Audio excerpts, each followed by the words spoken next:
Eduardo. Sí. He hecho Luca, Eduardo, Jorge. Como quieras. Estupendo. Buenas tardes.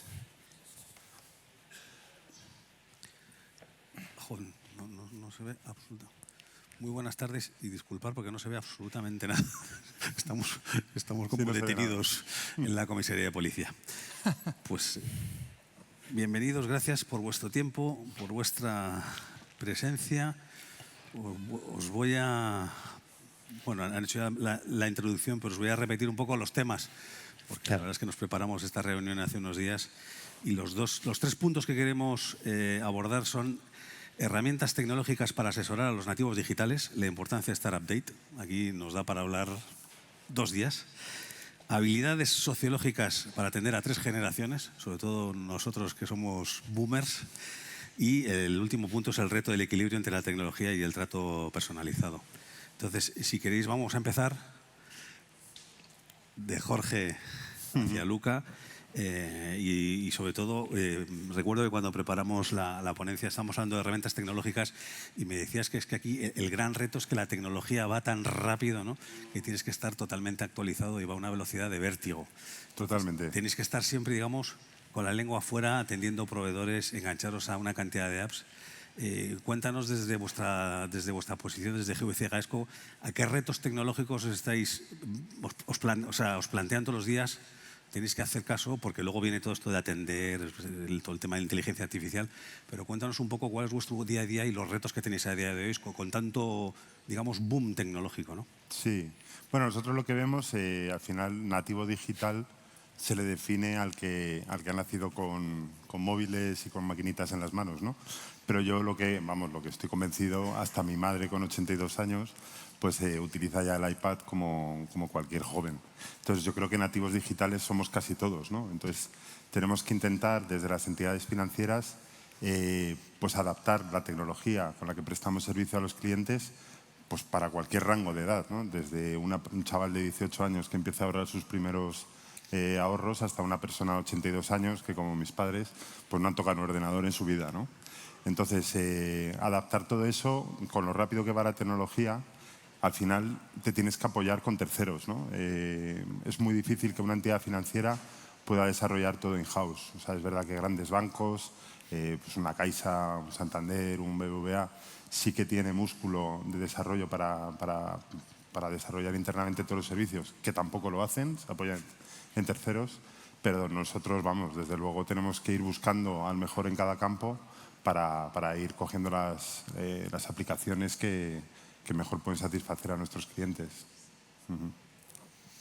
Eduardo, tú tienes mucha experiencia, has trabajado en sitios, sobre todo me ha impresionado un poco lo de la tecnología de Fisher, ¿no?, en Estados Unidos, y ahora como emprendedor y como cliente y proveedor de mucha gente que está por aquí hoy en Mind, me imagino que igual la presión que tenéis de competidores de innovar tiene que ser también espectacular, ¿no? Sí, totalmente. Bueno, gracias primero a Épica por invitarnos y a los asistentes. Sí, yo trabajé como banquero privado en el otro lado de la mesa durante casi 15 años y como vi que la tecnología tenía que ser un catalizador de ese futuro, pues bueno, me pasé al lado oscuro del desarrollar software para entidades financieras. Y sin duda, es que a día de hoy no se puede imaginar un presente y sobre todo un futuro en el cual la tecnología no vaya a ser un complemento absoluto para el cliente y también para el asesor, que creo que sin duda la figura del asesor no va a perder relevancia en absoluto. Pero sí es verdad que la tecnología puede ayudar principalmente en 2 factores. El tradicional, que es automatizar procesos, eso se lleva haciendo un tiempo, pero creo que entramos en una nueva fase, en una nueva época, en la cual la tecnología va a ayudar a complementar la labor del asesor y a potenciar sobre todo lo más importante, porque lo más importante del asesor no es tanto que te diga invierte en este fondo o en el otro o en esta cartera, es cómo te lleva, cómo te educa, cómo te gestiona las emociones, cómo es capaz de transmitirte tranquilidad durante todo el camino y orientarte a esos objetivos a largo plazo. Y creo que la tecnología va a ayudar sin duda a esa segunda fase a la que nos vamos a dirigir. Luca. Aparte quería decirte que se escucha bien el micro, que técnicamente no soy boomer, porque boomer es hasta 64, 1964. Yo aparento 55, pero tengo 56, ¿no? Aún no tengo 60. Aún así, mis hijos me llaman boomer, evidentemente. Yo creo que para un asesor financiero el tema tecnológico es extremadamente importante. Primero porque todos hemos vivido cambios increíbles, ¿no? O sea, todos hemos ido, yo que sé, a una oficina, o hemos aprendido a utilizar un móvil. Hemos empezado con el fax y ahora estamos con el WhatsApp. Alguno de nosotros ha enviado un fax. Entonces, yo creo que es imposible no estar al día. Yo creo que un profesional en nuestro sector, en muchísimas cosas, luego podremos entrar en el detalle, ¿no? Pero tiene que saber utilizar esta tecnología. Creo que tampoco tenemos que verla como algo exclusivo para los niños o para los jóvenes, ¿no? Porque, no sé, el último dato que leía era que la industria de los videojuegos factura 180.000 millones de dólares, o sea, 2 o 3 veces Hollywood. Entonces, si tú siguieras pensando que esto es para niños, no estarías igual bastante equivocado. Yo creo que forma parte del presente, muy transversal, como decías tú, ¿no? Desde la abuela hasta la persona de 18 años. Por lo que concierne a un asesor financiero, creo que no puede estar fuera de esta tecnología. O sea, yo no me imagino un asesor financiero que no use ChatGPT, de pago, digo. Que el gratis es un poco chungo aún. El de pago que funciona, yo creo que es útil. Luego podemos ver cómo. Luego hablamos mucho también de atender a 3 generaciones, ¿no? De que los chavales ahora están acostumbrados a tenerlo todo inmediato, ¿no? De que ahora con Spotify tienes el éxito del artista de turno, lo tienes a los 15 segundos y nosotros ahorrábamos para comprarnos un CD, ¿no? ¿Y qué reto tenéis? Porque además vosotros trabajáis en varios países que tienes que atender, pues desde a nuestra madre con 70 años a esta persona, ¿no? Entonces tenéis que atacar a toda esa generación que son 30, 40 años de diferencia y es un reto enorme, ¿no? Y nos decías que muchos están acostumbrados a la inmediatez y yo creo que tienes, por un lado, esa amplitud y luego, por otro lado, tienes toda la capacidad de datos, de información que tienes, con lo cual, al final, tienes que ir reduciendo y ese es el gran reto, ¿no? De poder atender a toda esa gente y como os lo estáis planteando y como al menos lo queréis hacer en medio de la... Mira, yo creo que hay un reto y también un peligro para el asesor financiero. O sea, el reto del asesor financiero, desde mi punto de vista, es crear una relación con la persona que tiene delante. Esto es el valor añadido, ¿no? Sobre todo a la tecnología. Sí. Ahora bien, esto implica que tú tienes que saber modificar tu comunicación según la persona que tiene delante. Y es verdad que hay características diferentes, porque si es la inmediatez para uno de 22 o 24, yo qué sé, igual es la seguridad para uno de 60, ¿no? Pero creo que en esto hay que aprender. Aprender, desde mi punto de vista, significa entrenar. O sea, yo creo que como aprendemos muchas cosas técnicamente para superar todas las miles de certificaciones que cada asesor financiero supera, tienes que estudiar y luego tienes un examen, ¿no? En el sector de la comunicación a veces estudiamos y luego el examen, o sea, se hace la prueba con el paciente, o sea, no hay entrenamiento. Yo creo que ahí hay que desarrollar estas capacidades. Entonces, hay que invertir también, o sea, yo creo que las empresas de nuestro sector tienen que invertir muchísimo en la formación de comunicación, porque es muy diferente, muy transversal. Y el peligro, desde mi punto de vista, es que un asesor financiero piense, hablo ¿no? de lo que está en esta sala, en otras salas hay asesores financieros que piensan que, bueno, oye, tampoco es tan importante saber hablar con una persona de 25 años. ¿Por qué? Porque los que tienen el dinero son los de 60 o 70 o más, ¿no? Entonces, esto es verdad si hacemos una foto, o sea, en este momento, pero quizás estemos delante de la transferencia de riqueza más grande de las últimas décadas. Que van a heredar, vamos, que esos de 25 van a heredar. ¿Sabes? Los pesimistas dicen que nuestros hijos vivirán peor. Este mensaje pesimista tiene una derivada, que es que ellos no dejarán herencias, serán los últimos en cobrarla, ¿no? Y entonces yo creo que si tú tienes una sola manera de hablar y hablas con los padres, cuando esta riqueza se transfiera, te quedas sin negocio. Sin negocio. Ha hablado Luca de de la formación. Pero tú también, Jorge, destacabas la cantidad de pruebas, errores, aciertos. O sea que yo creo que es un proceso en el que todos estáis aprendiendo. Bueno, estamos todos, ¿no?, aprendiendo, porque te crees que vas por un lado y luego a base de errores, ¿no?, te vas luego enrutando. ¿Cómo estáis vosotros enfocando atender digamos, a un nivel tecnológico tan amplio, de que van desde los chavales que se compran un Bitcoin en 0, pues a la señora mayor que quiere? Y luego también una segunda pregunta sobre la otra, que estábamos hablando de que cuando la tecnología va bien, sobre todo los mercados van bien, la gente está muy contenta con la tecnología, pero cuando el mercado va mal y tienen que pedir explicaciones, pues cómo atendéis también a esos clientes que, pues bueno, que están perdiendo un día a lo mejor un 5% por caída en bolsa, ¿no? Sí, bueno, esto al final, como yo creo que la cultura de la prueba y el error, que en Estados Unidos se lleva muy bien, y cuantas más veces hayas fracasado, más credibilidad tienes, pues en España cuesta más, ¿no? Entonces, explicar a tu management que, oye, voy a hacer una prueba que puede fallar. Que va a fallar, seguro. Que va a fallar, o sea, ojalá funcionaran 2 de cada 10, ¿no? Pues al final tú tienes que ir probando muchísimas cosas, muchísimos servicios nuevos, muchísimas maneras diferentes de contarlo, porque al final, o sea, las entidades como GVC Gaesco o como puede ser Mediolanum somos súper transversales, o sea, podemos prestar servicios desde solo ejecución, pasando por el asesoramiento, asesoramiento centralizado, gestión discrecional de carteras. Entonces tienes que ir probando cosas, pues temas de planificación financiera, que de hecho nosotros estamos probando con Invert, y fallar. Oye, pues a lo mejor he pensado en el laboratorio que algo iba a ser genial y luego los clientes no lo usan, ¿no? También es verdad que nos creemos muy tecnológicos todos, pero al final nos gusta también las cosas sencillas. Coger un teléfono y llamar, ¿no? Y llamar a un asesor y tal, pero bueno, tenemos que intentar prestar servicio desde el que se lo quiere hacer absolutamente todo él hasta el cliente que necesita a alguien que le haga todo por él, ¿no? Y yo creo que no hay que dejar atrás a esa gente mayor, que darle la facilidad de tener un asesor. Claro. Yo creo que es un poco en lo que a lo mejor fallan pues alguna startup que no tiene ese servicio de asesoramiento con una persona, ¿no? Y de hecho la mayoría están pivotando a ese modelo, ¿no? Sí.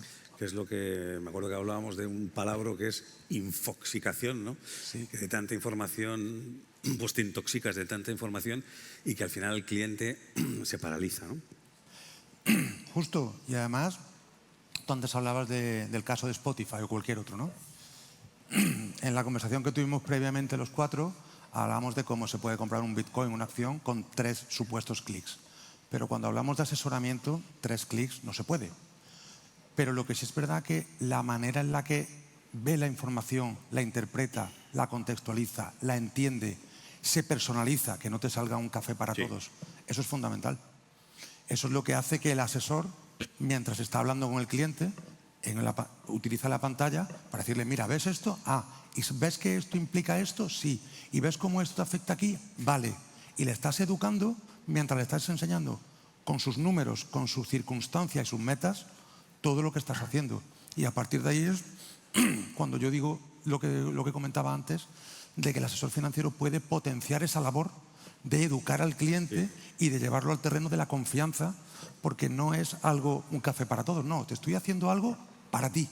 Esto no lo tiene nadie, esto es tuyo, para ti, y el resultado es porque tú necesitas esas metas. Y es así como la tecnología debe ayudar en este proceso. Y también, perdona. Sí, quería hacer un matiz, que creo que la tecnología en este sentido puede aportar muchísimo y también que tenemos que tener una evolución, porque a menudo los asesores financieros hablamos de que asesoramos al cliente, con lo cual compartimos inversiones para sus objetivos de vida y tal, y luego muchas veces las herramientas que tenemos son, no sé, miden 2 cosas, no sé, la rentabilidad y la volatilidad. ¿No? Entonces, por ejemplo, estamos ahora aplicando una herramienta para hablar de metas, como decías tú, de objetivos, que es otra cosa. Es otra cosa, porque si no, es la personalización. O si no, a cualquier banco voy y tengo un gráfico, ¿no? Y un poco aquí, un poco ahí. Y luego creo también que es verdad que los más jóvenes son inmediatos. Sí. Pero hay una encuesta de Bank of America del 2022 donde precisamente la generación Z quizás también por todos los miedos que han entrado después de la pandemia, dice que sí la inmediatez, que sí el Bitcoin en un segundo, pero que aprecian y valoran la guía de una persona experta. Sí. Cuando leí este informe me sorprendió, ¿no? Porque igual no te lo esperas, pero ¿sabes? Ha sido un choque con la realidad, la pandemia, y no sé si esto lo ha facilitado. Pero es que por mucho que eso es verdad, no sé vosotros, pero yo también en mis 20 y pocos años me creía trader, hasta que pierdes dinero y dices, no, espérate. Eso es un detalle. Vamos a hacer otra cosa porque esto es muy chulo, pero pierdo dinero a mansalva. Bueno, a lo mejor necesito ayuda. Sí, hay empresas en en Inglaterra, de RoboAdvisor, que funcionaban perfectamente hasta el primer batacazo. Claro. Pero ahí no, con nombre y apellido, bueno, lo podemos pasar o lo podéis investigar. O sea que en el momento de la bajada muy fuerte del mercado, esta empresa de RoboAdvisor ha tenido que contratar asesores. Para explicar. Claro. Sí, sí. Para gestionar luego las emociones de estas personas en el momento de la bajada. Lo que decías tú del trader, me parece. La importancia del trato personalizado. Y había otro apunte que hablamos del tema de moda, que es la inteligencia artificial, ¿no? Que igual que está fenomenal, pero que llega un momento que esta inteligencia artificial hasta que te puede alejar, ¿no? El cliente que no siga tanta evolución de la inteligencia artificial, con lo cual siempre había que tener un trato humano. Es decir, que la inteligencia artificial no va a sustituir nunca al asesor, ¿no? Y mucha gente yo creo que lo ve como una amenaza, pero sinceramente creo que es una oportunidad porque te permite tener un mundo de cada vez más especialistas, ¿no? Y hay que saber jugarla y aprovecharla, porque creo que hasta puede ser, como decía, nocivo, porque no tienes un trato personalizado, no tienes un chat, y cuando el mercado te cae un 5, pues empiezas a llamar al RoboAdvisor y no te coge ahí ni la señora de la limpieza, ¿no? ¿Cómo estáis enfocando el tema también de la inteligencia artificial? Si, les digo, asusta un poco, ¿no? Porque parece que va a sustituir trabajos, pero creo que es más una oportunidad, ¿no? Yo creo que depende también de qué entendemos que es el trabajo del asesor financiero. Hay una frase que a mí me gusta mucho, que es: la inteligencia artificial puede contestar a todo lo que dices, pero nunca podrá contestar a lo que no dices. Y entonces, lo que nos ocupamos de comunicación, sabemos que la comunicación verbal, lo que decimos es según el estudio original dice el 7%, ¿no? Claro, esto es lo que tú le transmites a una inteligencia artificial. Luego, toda la parte de cómo lo digo, las emociones que expreso, ¿sabes? Este clásico ejemplo, a usted la renta variable le provoca sustos, ¿no? Y tú dices no. O puedes decir, no, esta ceja que se ha ido por el otro lado, ¿no? No lo puedes poner en la inteligencia artificial. Entonces, yo creo que si nosotros pensamos que el trabajo del asesor financiero es hacer un resumen de un report de 90 páginas sobre la bolsa china redactado en alemán para explicárselo a mi cliente, yo creo que esto no es el trabajo de asesor. Esto sí que va a desaparecer. Sí. Esto va a durar un telediario, si aún existe. Porque la inteligencia artificial lo hace mejor que tú, inmediatamente, a cualquier hora del día o de la noche, no se equivoca. O sea, es una pasada. Entonces yo creo que quizás es una oportunidad para el asesor financiero para hacer hincapié sobre los aspectos que realmente son diferenciales, que son los que crean relación. Apoyarse en especialistas, ¿no? Sí. Eduardo, ¿cómo estáis? ¿Cómo estás cogiendo la ola de la inteligencia artificial? Nosotros estamos bastante emocionados con lo que creemos que se puede hacer. Efectivamente, insisto, la labor del asesor, desde luego a medio plazo, no veo para nada que se pueda sustituir. Pero sí es verdad que te da una capacidad de conocimiento del cliente para cuando empieza a invertir, que el asesor sea más proactivo, que es brutal. Y, por ejemplo, hay una crítica que yo le hago a la industria. Cuando el cliente se perfila, que se hacen 10, 15, 20 preguntas, a día de hoy las entidades les sirve para saber que este cliente es un perfil 3 de 5, poco más. Sí. ¿Tú sabes con 15 preguntas la de información que estás teniendo de ese cliente? Si luego le añades, y voy a vender mi libro, una planificación financiera basada en sus ingresos, sus gastos, sus metas, cómo está invirtiendo todo esto, tienes una información y un contexto que se lo das al chat GPT y al asesor, cada vez que la bolsa caiga un poco, le avisa, este tío que es muy nervioso y se pone nervioso cuando esto, llámalo ya. Eso es brutal. Es decir, eso es que te abre un paradigma de conocer a cada cliente con una profundidad, porque eso ya lo unes con el CRM y con los comentarios que puede hacer un asesor y te lo va contextualizando todo porque tiene un registro de toda la documentación del cliente. que es una locura. Claro, con eso mejoras 100% el servicio al cliente. Bueno, nosotros lo que vemos de la parte de inteligencia artificial, me decía un buen amigo que se dedica a la tecnología, dice, ahora mismo el 95% de los proyectos que se apoyan en la tecnología artificial son para fallar. Sí. O sea, no van a servir, ¿no? Pero poco a poco, jolín, pues puedes meterlo una piececita en parte de tu proceso de trabajo.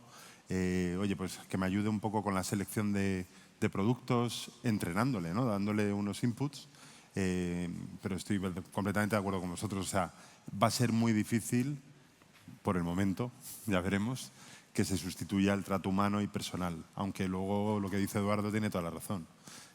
Cada vez esto va funcionando mejor, ¿no? Pero eso un asesor financiero tiene que aprovechar, como decías tú. O sea, Se tiene que apoyar en yo no esas veo, herramientas. no, uno a un lado, uno al otro. O sea, creo que hoy el asesor financiero puede automatizar procesos, preparar incluso una comunicación de un tipo u de otro según el perfil del cliente, de manera muy ágil, muy ¿no? Incluso si el departamento de análisis de una entidad hace un reporte eso de China, de una locura, pero sabemos que un cliente pues tiene poca cultura financiera o que no le interesa mucho o que le gusta que le hablen de una manera mucho más de bajo nivel, es que la máquina coge el reporte y se lo hace en 2 parrafitos y le explica el ABC, que es lo único que le interesa a ese cliente. No le mandes el reporte de 20 páginas que lo va a tirar a la basura y le estás aportando valor. Totalmente.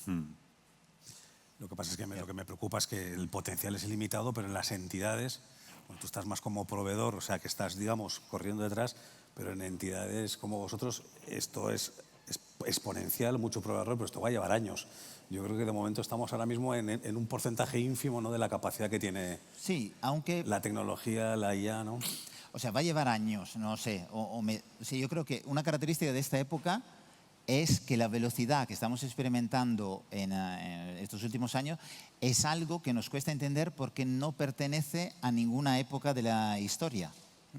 Va muy no sé, rápido aquí todo. ahora veo poco porque hay las luces, pero yo creo que aquí hay alguien que se acuerda de cuando descolgaba el cable del teléfono y lo ponía en el ordenador. Sí. Es que no puedo, lo tengo grabado, pero ¿os acordáis ese ruidito que hacía que se ponía el módem, ¿no? ¿Nos acordamos la velocidad? Yo he hecho un cálculo una vez que para descargar 180 megas, que son 30 fotos, tardaba 39 años. Circula un meme por ahí que son 39 años para descargar. Claro, no había fotos de 5 megas, evidentemente, ¿no? Pero esto lo ha vivido mucha gente que está aquí. O sea, no han pasado 100 años de esta evolución. Y creo que la evolución de la inteligencia artificial, que ya está dentro a cualquier tipo de proceso de análisis, de compliance, de asesoría jurídica, etcétera, tardará mucho menos que otras. O sea, yo creo que se implementará mucho más rápido esto que Internet tanto en los bancos Seguro, como en sí, cualquier seguro. industria. Bueno, en 2 años, llevamos hablando de inteligencia artificial 2-3 años, ¿no? Y fíjate la velocidad a la que va. Sí. Una última frase, ¿cómo vais a jugar la baza de la tecnología de la IA en vuestras diversas entidades? Desde GVC, Inverto, Mediolanum, vuestra conclusión, reto tecnológico. Bueno, retos hay todos los días, porque siempre surge un competidor que hace algo más chulo que tú, o lo hace mejor que tú, o parece que lo hace mejor que tú, ¿no? Con lo cual es un benchmarking continuo.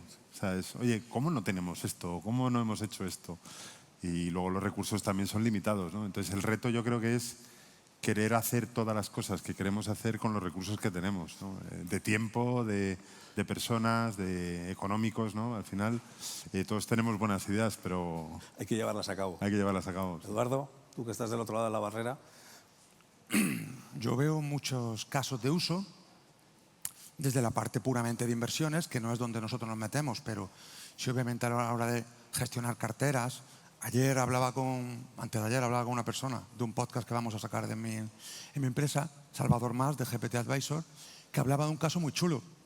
Tenían, por ejemplo, un informe antes de las elecciones de Trump y parecía que si ganaba Trump, pues las tecnológicas iban a subir, las petroleras que podían, o era la estimación. Si eso se lo metías a la máquina, en el momento en el que Trump gana, la máquina se pone a hacer cambios radicalmente en todas las carteras de los clientes. No tienes que hacer nada, ¿no? Es un caso de uso que me parece chulo a la hora de inversión. A la hora de lo que es donde nosotros estamos, en la gestión del cliente, lo que he comentado, Y luego, en última instancia, tú antes hablabas de cuando cae la bolsa que el cliente se pone nervioso, ¿no? Nosotros creemos que una máquina, una inteligencia artificial que tiene todo el contexto de tus datos y sobre todo tiene tu horizonte temporal para lo que estás invirtiendo, para tu educación de tus hijos, para la jubilación, para todo esto, cuando cae el mercado y cae un 15, un 10%, por lo que sea, me da igual el motivo, No se pone nervioso. pero te contextualiza, te dice, sí, ha caído, pero que sepas que te quedan 20 y tantos años. Ahora tiene una rentabilidad anualizada del 4. Para conseguir tu meta solamente necesitas un 5,5. Tienes un horizonte temporal que históricamente es muy posible que lo consigas. Le tranquiliza al cliente. Es decir, puede llevar a cabo muchas herramientas, sobre todo más esto, no tanto al cliente de banca privada, pero a un cliente que tenga 10, 15, 20.000 euros, que a lo mejor no puede tener un banquero privado todos los días, pues la máquina puede complementar esa parte. Claramente. Luca. Yo creo que, por un lado, los asesores financieros tienen que tener familiarizarse con la este tipo tecnología, de tecnología. aprovecharse de... No pueden quedarse fuera. Y yo creo que todos nuestros esfuerzos de utilizo de tecnología siempre tienen que tener como foco al cliente. Y el cliente no es un ser de racionalidad, sino que es un ser de emociones, ¿no? Entonces, como por ejemplo en el ejemplo que decías tú, puede bajar la tensión del cliente, baja la tensión del cliente a nivel racional, ¿no? Pero luego, no sé, ¿quién de nosotros ha dejado, yo no, porque no he fumado nunca, ¿quién ha dejado de fumar? ¿No? Puede haber dejado de fumar por un informe o porque ha pasado algo emotivamente impactante a su lado, ¿no? Entonces yo creo que esto emotivamente impactante sigue siendo el rol de un asesor financiero que quiera tener una relación con sus clientes de largo plazo. Déjame un último apunte con lo que decías. Claro, con el ejemplo que yo daba antes de que el cliente ha hablado con el chat y el chat ha detectado que el cliente está nervioso, automáticamente le mandas un mensaje al CRM del asesor. Llámalo corriendo ya. Claro. Cuando viene No tardes ni un mal dadas, O al revés. cuando que viene mal dadas, le el llamo. asesor es el que funciona y el que tranquiliza. Claro. Y le dice que ese dinero va a ser para su hijo y le va a transferir toda esa riqueza. Está comprobado, está comprobado. Muchísimas gracias. Muchas gracias. Espero que os haya gustado. Gracias. Y hasta pronto. Gracias. Gracias. Muchas gracias.